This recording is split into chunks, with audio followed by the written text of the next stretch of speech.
سر اگلا سوال بڑا ہی امپورٹنٹ ہے. جی جی. حضرت علامہ اللہ تعالیٰ کے حضور پیش ہونے سے پہلے اس اپنی روحانی معراج میں 2 باتیں کرتے ہیں. ٹھیک ہے. تو بطور خاص میں چاہتا ہوں کہ آپ ان پہ روشنی ڈالیں. میں وہ حضرت کی ٹیکسٹ سے ہی پڑھ دیتا ہوں. جی جی. آپ فرماتے ہیں گرچہ جنت از تجلی ہائے اوست.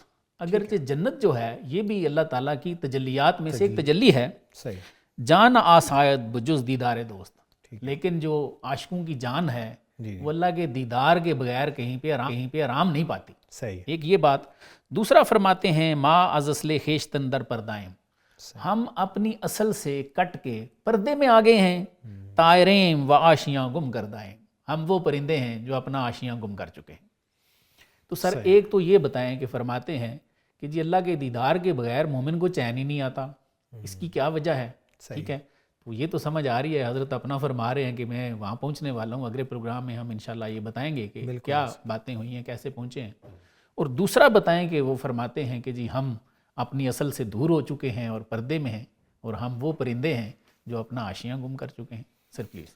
پروفیسر صاحب, یہ جو دل مضطرب ہے نا, ہاں, اس کا سفر رواں دواں ہے. ٹھیک ہے. اور یہ اپنے مرکز کی جانب جا رہا ہے. جیسے عربی کا مشہور مقولہ ہے کل شیء یرجع الی اصلہ. بالکل ٹھیک. ہر چیز اپنے اصل کی طرف جو ہے نا وہ لوٹ کے جاتی ہے. بالکل ٹھیک. تو یہ جو دیدار ہے اس کی جو تڑپ ہے وہی لے کے چل رہی ہے آگے. اس حسن لم یزل کی جانب بڑھتے جا رہے ہیں اپنے مرشد رومی کے ساتھ زندہ رود اقبال. اب اس کو ہم نے دیکھنا یہ ہے کہ کیا ہمارا لٹریچر اس کو سپورٹ کرتا ہے کہ یہ جو پہلی بات ہے تھوڑا سا بجز ایڈیشن بھی دیدار کروں گا جی جی کہ آج کا جو مسلمان ہے ہم جیسا سادہ, وہ ایک بہت بڑا کویسچن اس پہ اس کے لیے کھڑا ہو جاتا ہے کہ کیا انسان اللہ تعالیٰ کو دیکھ بھی سکتا ہے. تو یہ تو فرما رہے ہیں علامہ کہ مومن کو تو آرام ہی نہیں آتا. بالکل ایسا صحیح ہے.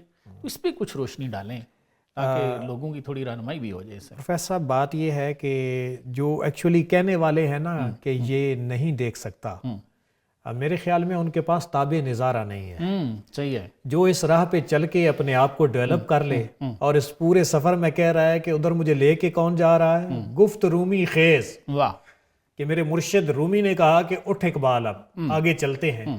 تو جب اس میں یہ چیزیں ہوں تو بہت ساری ناممکنات بھی ممکن بنتی ہوئی نظر آتی ہیں. سر میں چاہوں گا کہ کچھ قرآن اور حدیث سے بھی آپ چیزیں قرآن و حدیث سے بھی اگر آپ دیکھیں مثلا والذین جاہدوا فینا لنہدینہم سبلنا وان اللہ لمع المحسنین. بالکل ٹھیک ہے. اس سے یہ پتہ چلا کہ جب ٹرانسلیٹ کر دیں تاکہ والذین جاہدوا فینا جو ہمارے لیے ہمارے راستے میں کوششیں کرتے ہیں, ہم انہیں اپنا خود شناسی کا یہ سفر شروع کر دیتے ہیں.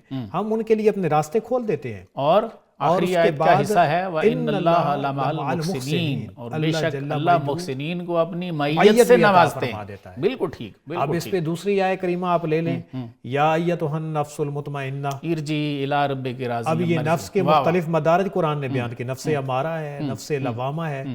یہ پھر جب بندہ زندگی کے سارے وہ نشیب و فراز گزارنے کے بعد پہنچتا ہے نا, ایک وہ مقام موت طے ہونے والا ہوتا ہے نئے جہاں میں, تو وہاں اسے ویلکم کیا جاتا ہے کہ اے نفس مطمئنہ رکھنے والے فرد, تم امارہ سے لوامہ, لوامہ سے مطمئنہ پہ آگے آ جاؤ.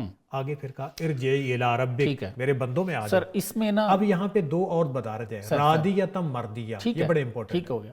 وہ مقام رضا ہے. یہ مقام رضا جب ملتا ہے نا, اس سے آگے یہ دیدار کی کیفیات ہے. اچھا, میں یہ چاہ رہا ہوں کہ آپ تھوڑا اس پہ روشنی ڈالیں کہ یہ تو موت کے بعد کے معاملات جو ہیں وہ سمجھ آتے ہیں کہ جب موت آتی ہے تو جو خاص ہیں ان کو ایسے اللہ تعالیٰ جو ہیں ان کے فرشتے ایسے مخاطب کرتے ہیں. بالکل. میں یہ چاہ رہا ہوں جیسے علامہ نے اپنا فرمایا ہے, تو یہ تو زندگی میں اپنی روحانی معراج کا لکھ رہے ہیں. تو آپ نے قرآن سے ایک آیت تو ہمیں بتا دی والذین جاہدوا فینا, کہ اللہ تعالیٰ مومن جو ہیں ان کو محسنین کو اپنی معیت سے نوازتے ہیں.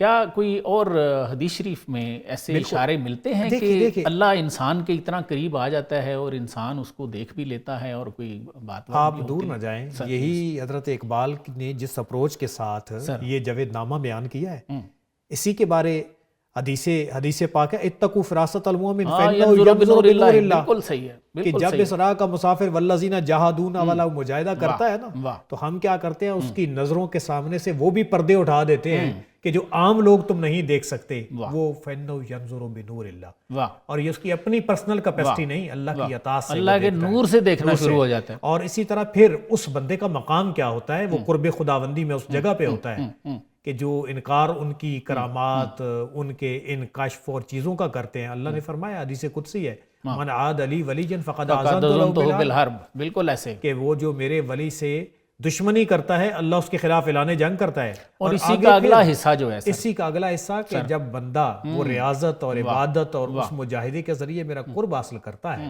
اللہ فرماتا ہے کہ اس مقام پہ پھر اس بندے کے اپنے ہاتھ نہیں ہوتے، وہ ہاتھ تو اس کے ہوتے ہیں، پکڑ اللہ تعالیٰ کی ہوتی ہے، واہ، اس کے اپنے کان نہیں ہوتے، بلکہ اللہ جل مجدہ اس کی سماعتوں کو ایکسٹینشن دے دیتا ہے، یہ اس کی بصارت۔ انشراح صدر کی بات ہے۔ اور ایک اور حدیث پاک ہے، اس میں آخر میں آتا ہے وَلَئِن سَأَلَنِي لَأُعْطِيَنَّهُ، سر اس مقام پہ وہ بندہ سوال کر دیتا ہے تو میں ضرور اسے عطا کرتا ہوں۔ سر وقت کم ہے، اس کا جو دوسرا حصہ تھا تھوڑی اس پہ بھی روشنی ڈالیے پلیز۔ پاکستان بھی مصور پاکستان کی طلب ہے اور اللہ نے ان کی اس دعا پہ عطا فرمایا۔ بالکل ایسے، بالکل ایسے۔ دوسرا تھا کہ وہ فرماتے ہیں جی ہم اپنی اصل سے کٹ گئے ہیں، تو کون سی اصل سے کٹ گئے ہیں؟ فرماتے ہیں کہ جب سے اصل سے کٹے ہیں تو پردے میں آ گئے ہیں، وہ پرندے ہیں جو آشیاں گم کر چکے ہیں۔ سر اس پہ کچھ روشنی اس سے بشنو از نئے چوں حکایت می کند مولانا رومی جو حضرت اقبال کو کروا رہے ہیں، ان کے الفاظ ہی مثنوی کے سٹارٹ والے آپ لیں۔ بالکل صحیح ہے، بالکل صحیح ہے، حضرت نے بھی یہی فرمایا، یہی فرمایا کہ یہ جو بانسری سے آواز آ رہی ہے نا، یہ ایکچولی اس کا اصل سے جو ہجر و فراق ہے اس کا وہ قصہ سنا رہی ہے، بالکل ایسے۔ اور تم بھی ایک اصل سے کٹے ہوئے ہو، اس کو سنو اور محسوس کرو۔ تا مراب بریدان، بانسری کہتی ہے جب سے مجھے بانس کے جنگل سے کاٹا ہے، از نفیر مرد و زن نالیدان، تو میرے گانے سے مرد و زن روتے ہیں۔ اچھا، اس کو وہ فرماتے ہیں کہ یہ بانسری جو ہے یہ روح کی کنایا ہے، یعنی روح مراد ہے اس سے، بانسری سے، یعنی کہ وہ فرماتے ہیں کہ یہ جو وہ فائز سویتہ ونفخت فیہ من روحی، وہ فرماتے ہیں کہ یہ روح اپنی اللہ تعالیٰ کی ذات سے چونکہ کٹ کے آئی ہے تو یہ اس لیے روتی ہے۔